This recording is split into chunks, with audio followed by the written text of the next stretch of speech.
മഹാനായ ത്വൽഹത്ത് ബിൻ ഉബൈദില്ലാഹ്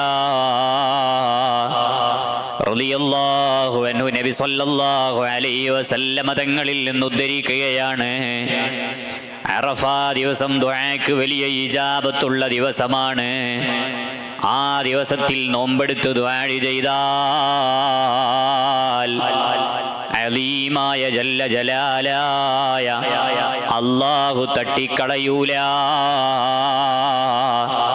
അല്ലാഹു ആ ദുആ കബൂലാക്കുന്നതാണ്. ആ ദിവസത്തിൽ പിശാചിന് സ്വാധീനമില്ല. ആ ദിവസത്തിൽ പിശാചിന് ഉപദ്രവിക്കാൻ സാധ്യമല്ല.